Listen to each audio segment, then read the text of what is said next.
Well, thank you, everyone. Can everyone hear me okay? I usually talk too loud. Well, welcome. My name is Counsel. I'm the Vice President and Leader of Corporate Services for BFL Vancouver. And on behalf of BFL and the Stikeman Elliott, I just want to thank you and welcome you for being here quite early in the morning. We hear a presentation on how best to discover the best path to good corporate governance, which is very topical for us all. Michael Yip is BFL Canada's National Practice Senior Enterprise Risk Management, and Mr. Hein Poulus is QC Senior Counsel for Stikeman Elliott Vancouver. And they're going to present. This presentation will be interactive, so I encourage you all to get your questions ready if you want to have a lively and active dialogue after the formal presentation is done. I just wanted to point out that Stikeman Elliott has some excellent resources and materials on your way out to the left. You can set a sample of that, and I encourage you to just sign up on their subscription card to access those set of materials, and also they have many materials online for you. I also just would like to acknowledge Mr. Valley Connor, Managing Vice President of BFL Vancouver, and the Senior Partnership with Stikeman Elliott for getting behind this and making this event happen for us all. And then I'd also just like to single out a few individuals, Claire Walker and Teresa McCabe of Stikeman Elliott, and Paulette Thomas, Cyrus Scott, Randall and Jeff Saunders on BFL for trying to find it go through the side for instrumental in making this event happen. So, as I said, enjoy yourself, welcome, and I'll now turn it over to Michael and Hein. Great. Thanks, Tom. Well, good morning, everyone. I hope everyone can hear me. This is actually quite a deep space. So what you're going to find is actually Hein and I are going to actually force a lot of interaction here. And we're going to have a lot of discussion, hopefully engaging in many ways. First kind of question, I'm not going to bore you with our backgrounds and bios. I just want to quickly point out the packages that you have in front of you, just a quick housekeeping. They're actually customized and in particular to your industry sector. So I encourage you to please feel free to review that at your leisure. But also within your packages, there are the biographies of both Hein and myself. So again, saving you the pain and torture of listening to someone introduce us, it's just much more expedient. So what I'd like to begin, before I get into this, is just a quick canvas of the room so we can get a better understanding of some of your backgrounds, and in particular, what is it about this session that has sort of evoked your interest? And that's kind of important for us in order to make this experience a maximum of interest to you. So just quick canvas, who is actually sitting on a board right now? Okay, which is good, that's a predominant number, good target audience. Okay, who's more at the sort of C-suite, just sort of at the senior management executive level? Okay, and anyone that's just sort of from a treasury, sort of more of a sort of functionary department level? Okay, so good cross-section there. Background for this session, obviously, is corporate governance. Before I give you the whimsical little story behind where this analogy came from, if I can just sort of by section here, just a couple of comments in terms of what is it of interest that you're looking to gain from this? Anyone, please. Quick comment? Free breakfast? What? No. Relatively new CEO, working with a well-governed organization, but really trying to understand how to manage the risks. Okay. A couple of comments from this part of the table? Yes. We're going through a turbulent time in the extractable resources industry, and so I think it's really important to be a little bit more conscious of what you've done in the past and where you're going in the future. Okay, very good. What about this tail end over here? Just any quick comments and one or two takeaways you're looking to get? I'm interested to see how you said. Okay, there you go. Open conversation. How about from the back? Just a couple of comments? Open dialogue? What are you looking to get? I guess I see, as an outside director, risk management is sort of one of the key roles that you play. So. Okay, perfect. What about over here? My friend, Lisa. I came for help. I love it. Okay, good. Because last week I was chairing an audit committee meeting, and yes,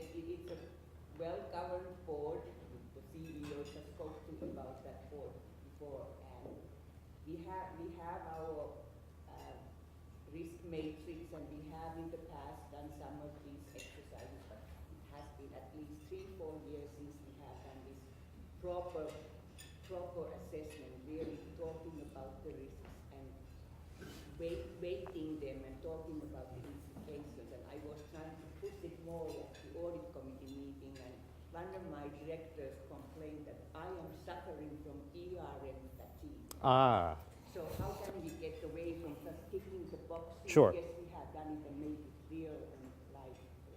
okay. Definite takeaways you're going to get from this morning. What about this sort of section here? 1 or 2 comments for takeaway? How about you? I have quite a variety of industries that involve a whole series of different risks. Right. Look at what this one.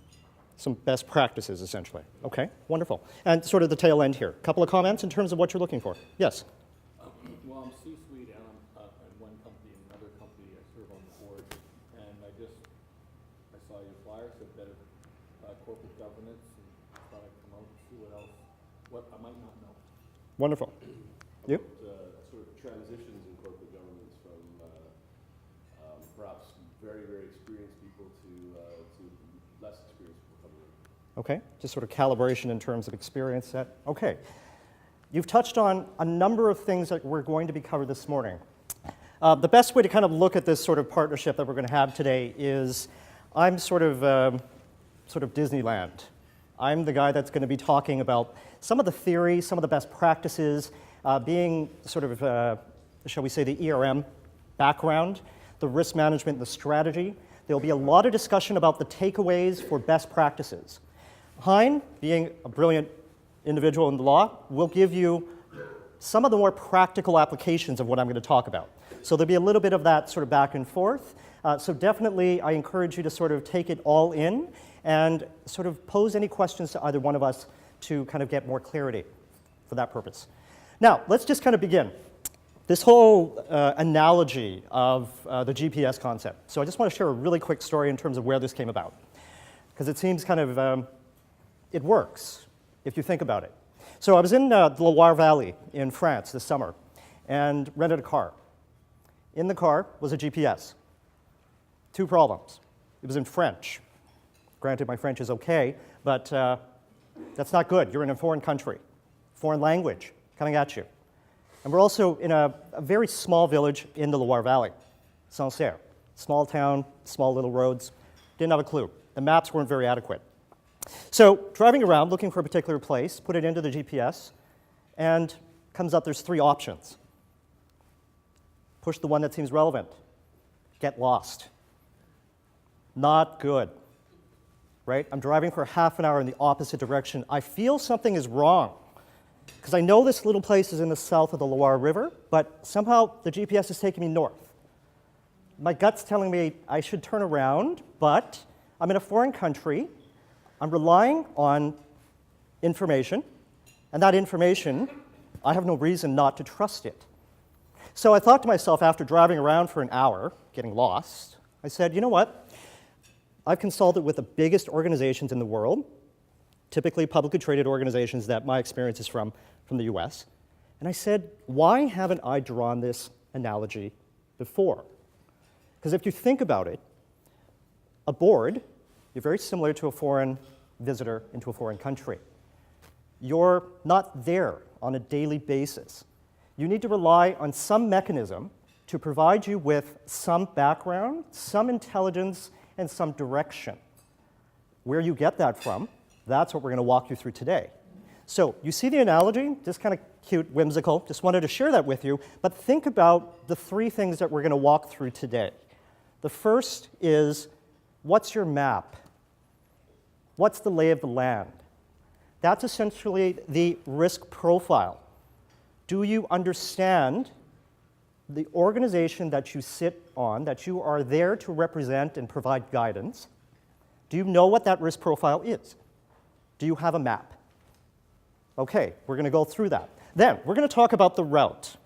So, like a GPS, you know where you are. You're in a city. You push in a direction. You know your outcome is better corporate governance. That's the destination. What are my options to get there? So you need to know your roles and responsibilities. You need to know what you're accountable for. What's the bar? Is it too high or is it too low? What's achievable? Those are some of the concepts we're going to talk through in the second section there.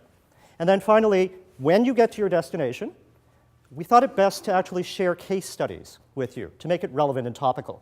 But throughout this entire discussion, stop, question, ask. It's your show.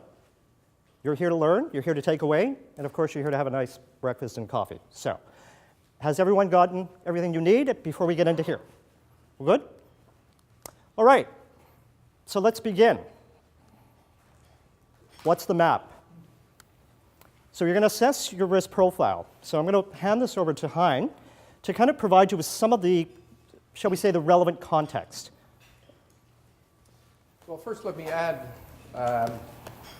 a welcome on behalf of Stikeman Elliott to all of you. Thank you for coming out early in the morning. And second, let me ask you to do a continuing sound check. Well, each of us has a mic. The mic goes only to the video machine. The mic does not go to a sound system. And so if one of us is not audible to you, do something to let us know that. And also if you have the floor and are speaking, if you could keep the volume up. Hard to do, but that would be fabulous. I'm going to set a little bit of context to begin with. And what are the legal liabilities to which you might be exposed? Well, they come in two flavors. One is the liability that the company might owe to somebody or other for something or other. The second is your own. And since the two of them, to a significant degree, overlap, I'll focus particularly on what might be of real interest to the directors and senior managers here, namely, what is the liability that you might have personally? And as to its source, it comes in three flavors.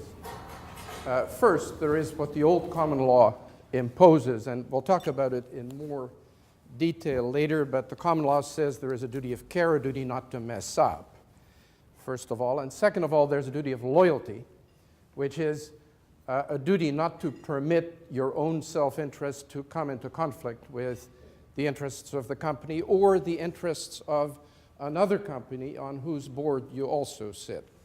More detail later. The important takeaway for these purposes now is that is an obligation that you owe solely to the company. And there is, in most circumstances, a good deal of comfort in that, because so long as you're on the board, or at least so long as your pals are on the board, the likelihood of the company discovering an appetite to go after you in litigation is limited, typically. But as we will see in an example we'll come to later, if the company changes hands, all bets are off. And if you have done something that violates one of those duties, you might find yourself personally and painfully and in large dollars responsible. Example to come. So that's flavor number one, obligations to the company. There's statutes that have created two additional flavors of potential exposure, one of which is often underestimated. First, under the common law, you have no obligation to the shareholders. Your obligation is and is exclusively to the company. But both the Companies Act and more recently the Securities Acts have engrafted exceptions on that, so that if in the context, say, of a sale of the company, you mess up as a director, you may be personally responsible.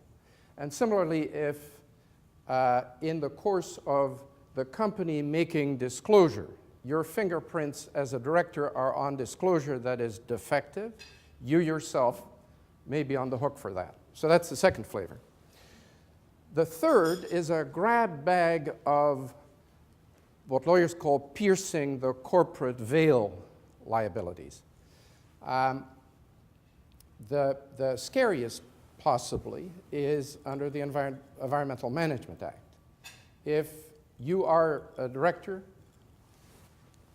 or you were a director, of a company that at the time was either an owner or an operator of land that has environmental problems, you could be on the hook. So if back in 1968 you were on the board of a company that had the nice, sleepy strip shopping center that had the wonderful, popular dry cleaners, the company, which may well long since have disappeared, and all of the directors might be on the hook for the $10 million that it takes to clean all of that up. Reasonably scary. Second scary circumstance is if the company starts hitting heavy weather, because the government's discovered that a lot of companies in trouble finance themselves by failing to make remittances that they were required to make under the Income Tax Act, under the Excise Tax Act, under all kinds of acts. And so almost all of those acts now have sections in them that say that if the company doesn't pay, you will. And that includes, incidentally, 6 months of pay for employees of an insolvent company that did not get paid because the company was insolvent. So again, quite significant potential liabilities. And so one amusing little-known fact is that when Canadian Airlines was bankrupt, the operating company that employed all the people had all the liabilities, which was a subsidiary of the publicly traded parent. It didn't have a board for years because nobody would serve. And so all of those are contextual matters to take into account when you look at what your liabilities might be as a director. And I guess I should maybe add one final note to it. You will not generally, with the exceptions I've outlined, be responsible for something the company has done if your own fingerprints are not on it. But bear in mind, if your own fingerprints are on it, if you were the person that made the representation to the buyer of the company that maybe was not so true because you had your facts wrong,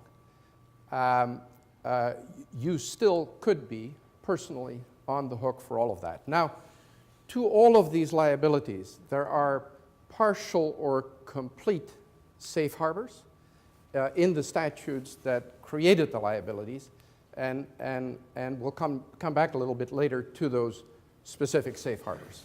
Perfect. Michael? Thank you, Hein. Just very quickly touching on a couple of perspectives, again, predominantly from the US perspective that I'm speaking from.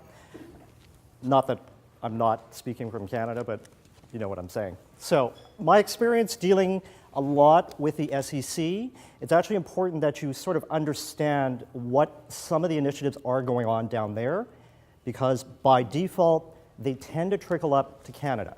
One of the things as I lead into the discussion about the relevancy of enterprise risk and the frameworks that I'm going to talk about is that there's actually a discrete reference within the SEC's National Examination Program. For those of you who are familiar with the NEP section of the SEC, it's basically part of their compliance and oversight function. And there's an actual discrete practice that they have included as part of their 2014 objectives to actually review the compliance and governance and explicitly the enterprise risk management initiatives within the listed companies. That's just one example of how obvious and how discrete this issue is actually becoming. So again, what we're going to talk about here is where is this all coming from with respect to the risk and the governance sort of blend of that approach. I'll walk you through, if I can get this moving. Guidance and oversight. Okay, so we're going to just walk you through this very quickly. This is from the National Association of Corporate Directors, the NACD. We're picking a bunch of best practices here, and what you'll hopefully hear is Hein's sort of real-life view as to the applicability and the validity of some of these things. What I'm walking you through here is essentially 5 very kind of high-level best practice guidance with respect to the responsibilities of directors in respects to their role for providing oversight of risk. No particular order. Mitigating risk. There's a role you need to play there, often found in the development of policies and procedures as your guidepost in terms of how are we controlling them. The strategy and risk appetite participation. As a director, again, the contribution and the participation you have to help set, guide, and stay on top of those two issues, very important as well, often done through the strategic review, strengths, weaknesses, opportunities, the business strategy of the organizations you represent. Risk identification, well, you're going to talk a bit about that, not at length, because I'm pretty sure each and every one of you are quite attuned to how risks are being identified, but Hein did a fantastic job of actually giving you some very explicit risks that are on the radar screen. Monitoring, financial health, accurate accounting, that's clearly kind of from the audit perspective. And then finally, the crisis response. If something happens, how do you know that your organization is prepared to respond effectively? Hein, do you have any comments? May I? What has happened over the last maybe 100 years is a significant shift in what is expected of boards. When I took my grad course in company law in the last century, I took it from a fellow named Bill Wedderburn, famous company law prof in Britain, who first was knighted and then ennobled for his services to the Labour Party. So he was no friend to capital. And he was fond, when he started the section on directors, of pulling out a clipping from the Financial Times, and the Times of London, rather. And the clipping was an advertisement, and it said, required peer of the realm to serve as chair of a substantial publicly traded company, no business experience required.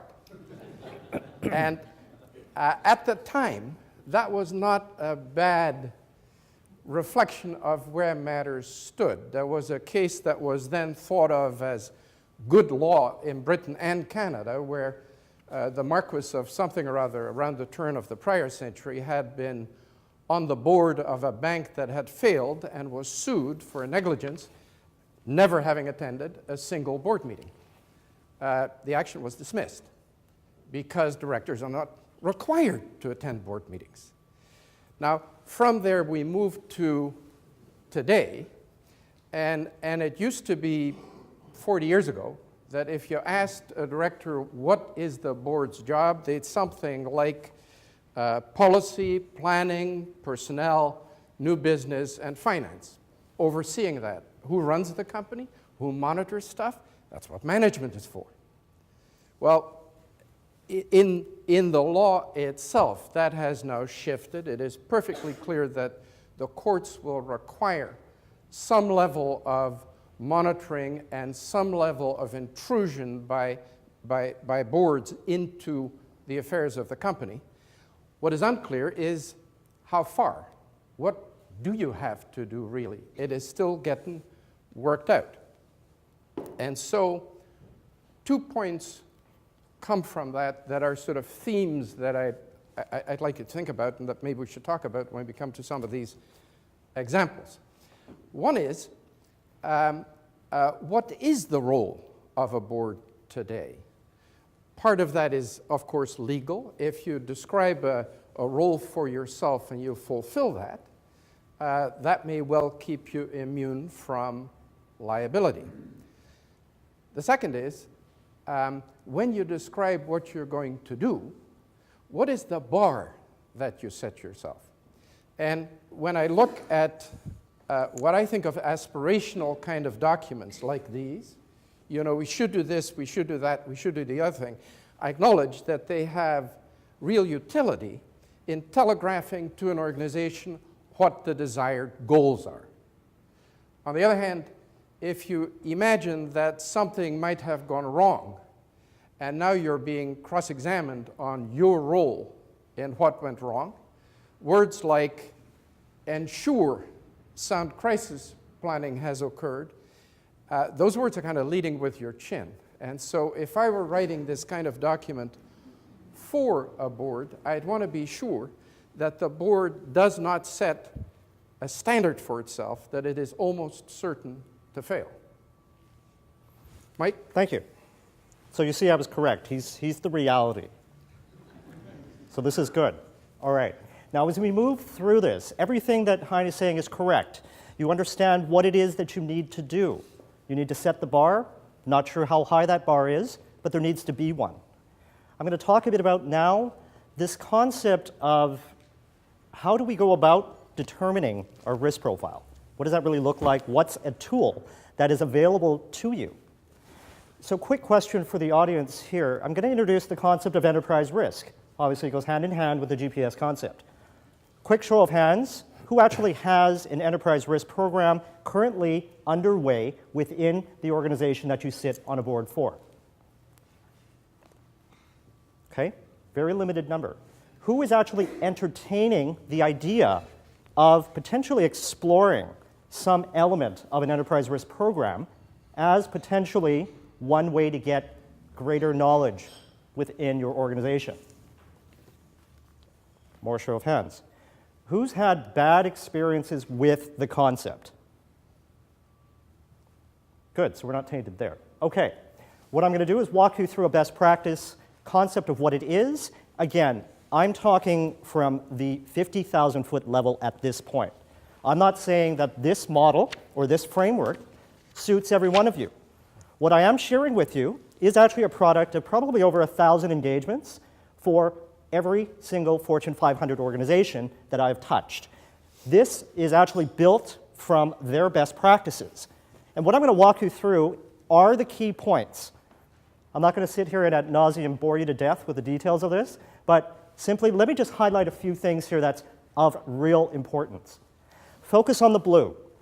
3 very fundamental boxes: identification, assessment, planning and management, monitoring and corrective action. What that is the basic decision-making flow. You identify the problem, figure out how do I respond, determine do I pick the right response, how do I know it's the right response, you set some form of metric, and then you correct it if it was the right decision or the wrong decision. That's fine, and I'm sure that happens right now within your organization at some level. What's more important with the concept of enterprise risk is actually what's in red.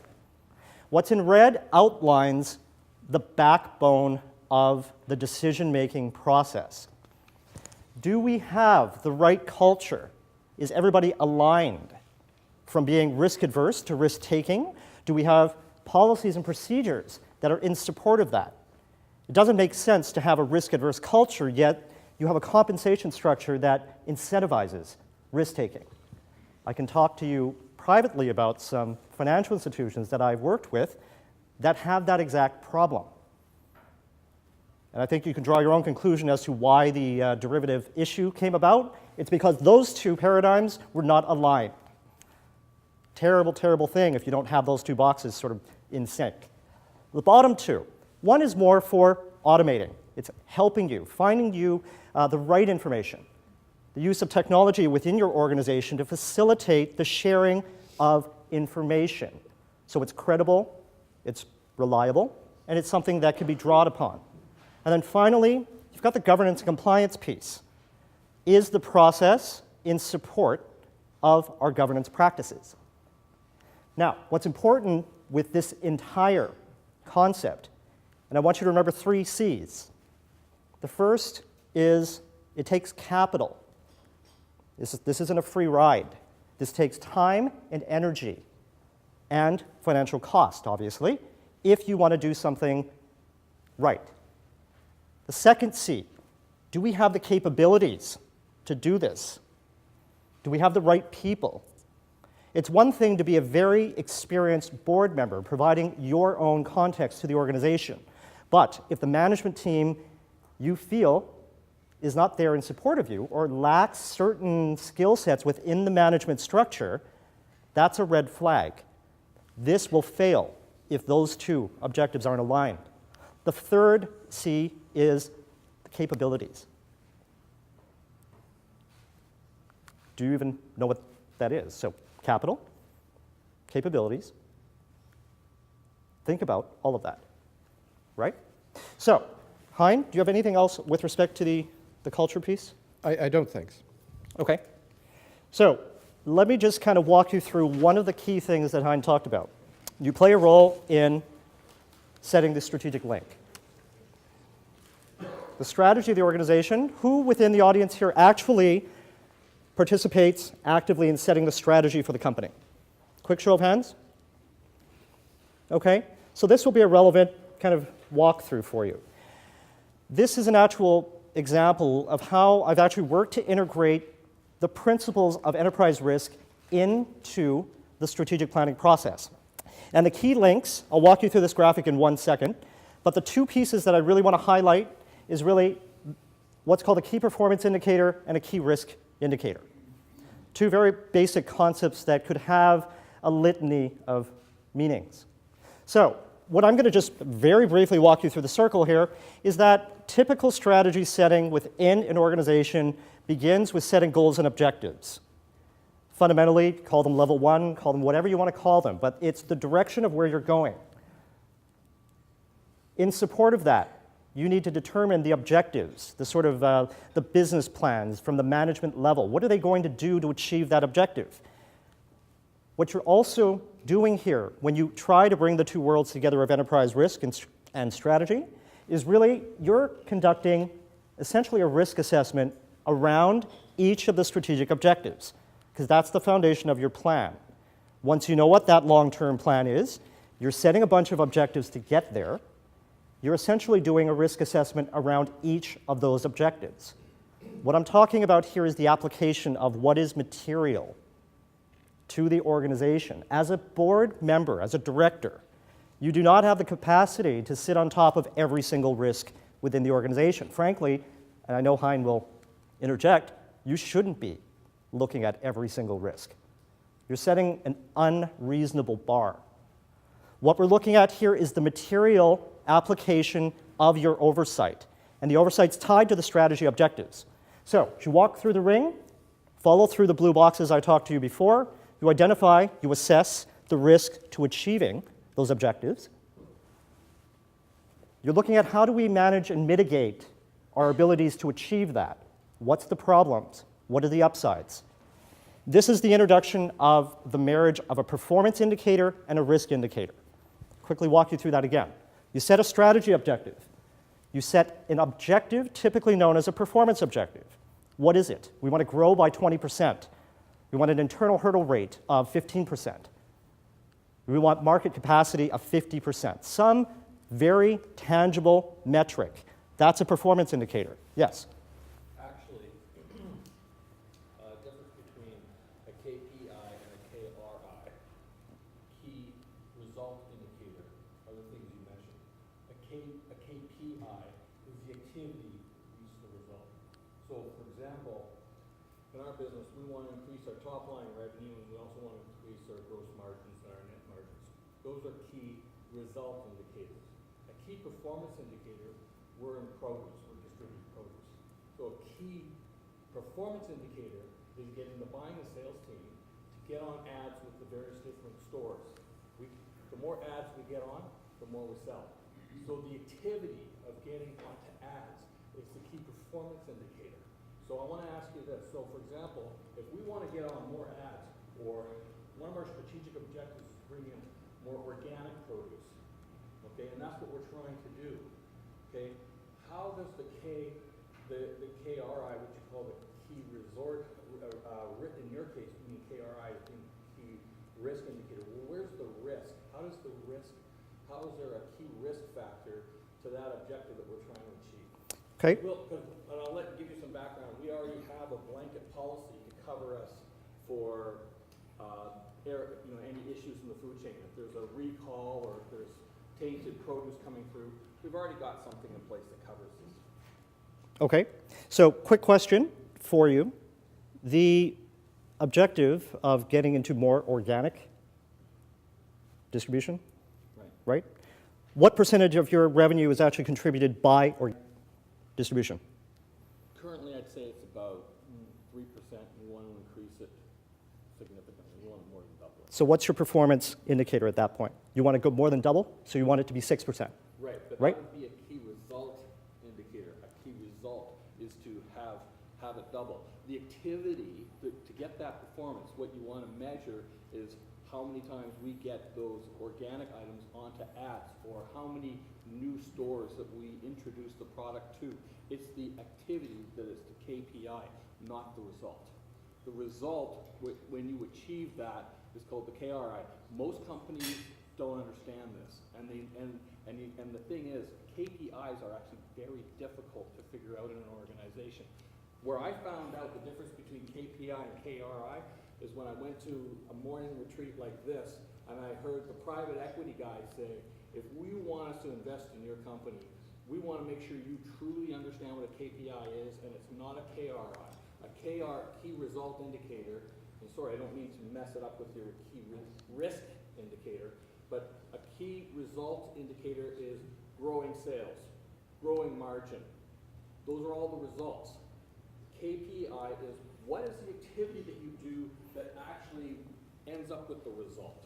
So as I said, for us, for produce, to increase our produce sales, a KPI is the amount of activity, and we actually monitor how many of each of our buyers and our sales guys are getting on ad into Overweight or Walmart or whatever, because those ads drive the sale of more produce from us to them.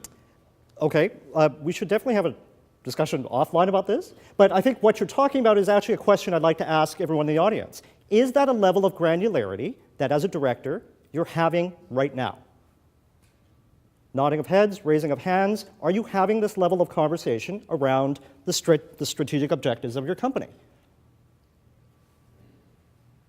I don't see a lot of nodding of heads, and I don't see a lot of raising of hands. Question? Comments? No? So that's correct. That tends to be more of an operational discussion. There's no question about it. And again, we can discuss this at length, but the whole idea here is that as a director, you need some level of oversight. Highly recommend you figure out how deep and how ingrained you want to be a part of that. The whole purpose of raising this is that you need some form of a guidepost. You need a flickering red light that tells you when something is not going the way that you have been told it is going. That is the objective of what I'm conveying here. Not so much the granularity of all the different metrics within your business strategy. That is up to your management team to deliver. That is their job. What level of that do you want communicated to you? That's what I'm communicating here. Hein, any closing thoughts on the map? In February 2002, Donald Rumsfeld, the most popular U.S. Secretary of Defense ever, answered a question in a briefing and drew a distinction between known unknowns and unknown unknowns. And most of the world had never heard the distinction, and he was widely derided for it. But he might not have been the most soft and fuzzy and popular U.S. Secretary of Defense, but he might well have been the ablest. And he's right. There is that distinction, and this may be one place where a board can bring something to the party.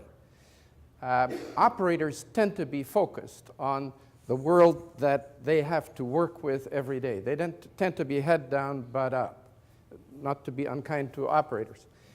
Boards have the luxury of time moving maybe a little more slowly and of seeing a flash picture every once in a while. So they get to kind of compare. What the board can really do is zoom out and ask itself, this database we have in the retailer, 100 million names with all kinds of private information, might that be risky? Buying all these fancy mortgage derivatives, might that be risky? And when you do, it might be that just taking management's answer, yes, we have the database, we have the best firewalls in the world, don't worry about it. Taking that answer might not be good enough. It might be that you might have to go to some hackers, and as most of you I suspect know, there are firms that provide the service, and say 50 grand if you break into our system. If it happens, the unknown risk has now turned into a very, very known risk, and now you can do something about it. Perfect. So, any questions or comments with respect to the first step of our journey? Is this resonating right now? Again, this was not designed to be a full in-depth discussion about the concepts and the tools available to you, but really to highlight one that is probably evident at some level within your organization. As Hein mentioned, and just to reinforce, undoubtedly at the operations level, there's a lot of this activity that's going on. One of the keys for you as a director is to unlock that knowledge. Now, how do we unlock that knowledge? Really going to depend on this next section. So, we're now moving down the route. We're trying to figure out, as Hein mentioned, what is our level of engagement? How engaged should we be? What level? What we should be asking? But remember, there's a give back to that. So Hein will walk you through some of the sort of pitfalls and the issues to be aware of. But what we're going to talk about here, reviewing the roles and responsibilities of the board. I'm going to introduce another best practice here, the OECD, Organization of Economic Cooperative Development. Another sort of predominantly global best practice with respect to the principles of corporate governance. We're going to highlight some of the things, such as acting on a fully informed basis, in good faith, with due diligence and care, and in the best interest of the company and the stakeholders. Finally, we're going to touch on, again from the OECD practice, some of the key functions that you should be thinking about if you're not already engaged in them. And then finally, I'm going to introduce this concept of the resilient organization. That will give you something to take away in terms of the sort of organizational structure and the design of where a board could sit within the organization to maximize and optimize your influence. So the key for us is to walk you through that, allow you to have as much kind of conversation around it.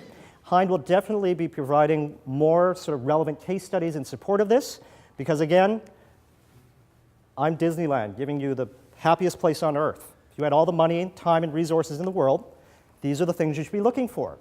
Hein will be the reality. So let's begin with the OECD Principles of Corporate Governance. Who's familiar with this, just by quick show of hands?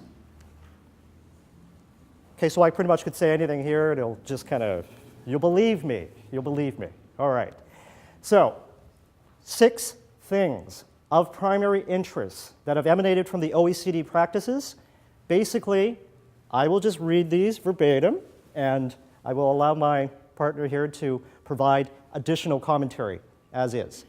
So the first, responsibility of the board member to act on a fully informed basis in good faith, with due diligence and care, and in the interest of the company and the shareholders. One big capstone responsibility. Yeah, now, what is terrifying about that, if you're a litigator, is the act on a fully informed basis. You're a director. What can you do to make sure that you actually are fully informed? What you get is what management gives you. The public boards I sit on, I attend each year in each company the meeting of the audit committee, whether I'm a member or not, that has the in-camera session with the auditors, because it is in that session that you, and it's only in that session really, that you can say, hey guys, anything funny? And that's about the only outside source you've got if you're an outside director. So if you accept this as a standard, act on a fully informed basis, the implication really is that you have to arm yourself with your own advice. Because if someone puts you on the griddle and says, okay, what did you make sure? What did you do to make sure that you were fully informed? Did you get anything other than management's assurances, the very people you were supposed to supervise? Hard to give a good answer to it. And that in turn then leads to having to make with your CEO some sort of treaty about the degree to which you can invade his organization and the degree to which you can reach outside of his organization and bring in other people to help you think things through. And incidentally, this is not, sir. Case of Enron didn't even work actually getting outside people because information there from auditors as well was Corrupted. Yes. Right. So even in that case, due diligence didn't work. You're exactly right. And I've seen it happen in some litigation arising out of a bank failure, where we were defending the case, so we had to uphold what the auditors did. And I asked, in the end, for a meeting with the auditors who actually signed off, because their signing off was simply inexplicable. And the reason was not that there were parties to a fraud, although the financial statements undoubtedly were fraudulent. The reason is they got captured by management. They went native. And so, yes, you have to be skeptical of what the outside advisors tell you as well. But here's the good news. Almost every statute that makes a director liable one way or another for something that went wrong, liable personally, offers a partial or a complete defense based on due diligence, and based in particular on reaching to a brand name outside advisor, and if the outside advisor says grace over it, you're off the hook. Good. Good question. Second point, treat all shareholders fairly, where board decisions may affect different shareholder groups differently. I don't think that's the law of Canada, and it's a big subject, probably not worth getting into. All I can say is treat that one with caution. The next one, apply high ethical standards, taking into account the interests of stakeholders. Taking that literally could itself expose you to some risk, because it may be that it will be your duty as a director to vote for the company breaching a contract, because it's in the best interests of the stakeholders. Your counterparty might think that that did not show particularly high ethical standards. So I think it's a vague sort of aspirational statement to be treated with caution. The fourth one, accept. Yes. Sir. What is your definition of a stakeholder in this case? We all know what a shareholder is. Well, Stakeholder. how broad is that? But let me give you a short version of a long story. Traditionally, boards were responsible for looking after the shareholders. They were not responsible to them in the sense that shareholders could sue, but the interests that they were supposed to safeguard and promote were those of the shareholders. Then came a case about a decade ago in the Supreme Court of Canada, which, not uncharacteristically, murked the thing up. What they said was boards are required to pay regard to the interests of the stakeholders. Who are they? They're the creditors, the suppliers, the local community, the employees, all of those whose interests are affected by outcomes for the company. Now, what the Supreme Court of Canada did not do is say how a board is supposed to resolve conflicts that inevitably will arise between those various stakeholders. And although the judgment is Delphic, it is hard to decode, the best reading of it is, I think, that you're supposed to go through the effort of assessing the interests of each of the stakeholders, but that you're free in the end to resolve it in favor of the shareholders. Does that? Thank you. Very helpful. Good. Fourth piece there, access and review accurate, relevant, and timely information in order to fulfill your responsibilities. The scary thing there, again, is this access piece. Are you making yourself responsible for making sure that you're fully informed? If I were writing it, I'd tone it down quite a bit. The next one there, exercise objective, independent judgment on corporate affairs. Well, you are Bill Ackman's nominee on the Canadian Pacific Railway Board. Can you live with that? I don't see anyone putting their hand up, so, all right. Excellent point. So before we get into some of the key functions here, this is just a prime example of what is often given to you as best practices. You can look at it either the NACD has theirs, ICD has them, OECD, IFC, any acronym you can think of that has any relation back to a governance sort of body will have some iteration of thou shall do this as a board member. Hein's commentary and the sort of back and forth that we just gave you is essentially the type of sense checking that you should be doing. What is too much? What does the application mean if we take it literally? But can we conceptually accept it and assume that as part of your sort of charter of roles and responsibilities? We're going to get into that in a few minutes here. Very quick highlights in terms of the functions. Again, carrying through with the OECD principles. Primarily, we're outlining about 8 sort of major functions that fall within the sort of realm of what a director should be doing. Reviewing and guiding corporate strategy. Gave you that brief example about how you can play a role there. That's an example. Sorry. Did you want to just interject throughout here?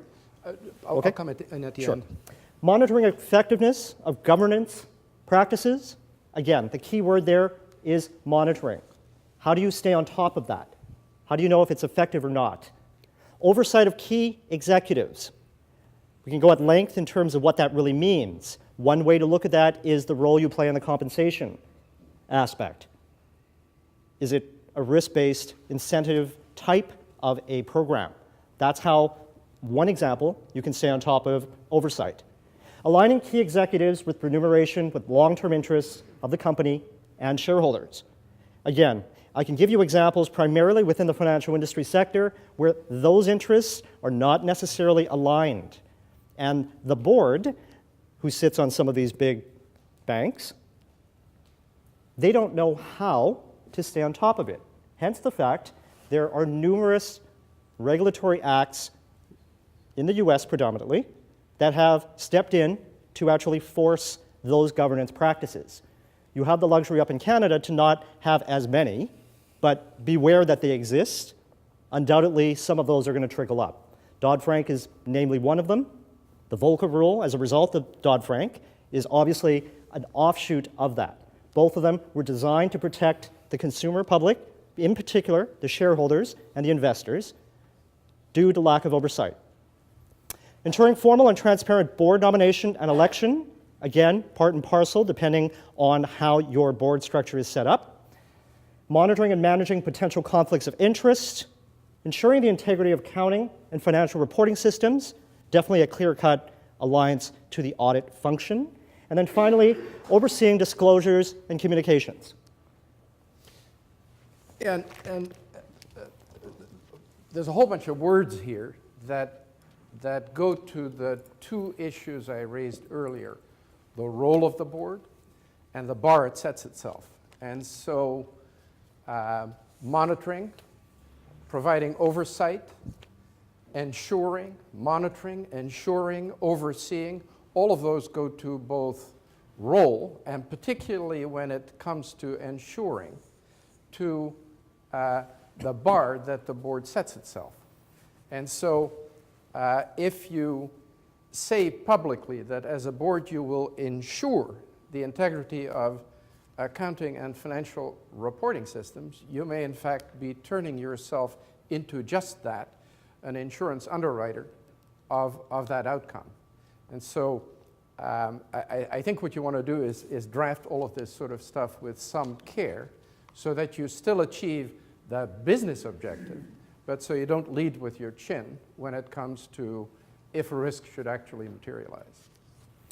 So, common themes here is look at the practical application within your own organization. And I'll keep drawing that analogy of the bar. Where is it currently within your organization? Is it so high that these are actual words within the mandate of your board? Word of caution, just to reiterate what Hein is saying. Now, shifting gears very quickly, I'm going to talk to you a bit about, again, in graphical summary, the roles and responsibilities of the board, but in the context of driving value to the organization. The value is really in the center. Obviously, and I don't even need to ask anyone in the room, one of your goals, I'm assuming, is to grow, right? Anyone disagree with me? It's very rare that you find someone that says, we do not want to grow, and we do not want to expand, we don't want to be enriching the bottom line. Okay, so what role does the board play, and what role does the various C-suite play in this entire, let's just call it play, shall we? All right, let's begin at the top. The board and the CEO, obviously high-level oversight, overseeing. Very important to understand that it oversees the entire program of driving value through a governance structure. As you migrate through, on the left-hand side, the CFO, in tandem with the CEO, definite focus on the financial risk side of things, stability, the safety of financial health, making your organization sound and attractive to the capital markets. From a governance point of view, that's definitely within the focus within the CEO and the CFO partnership.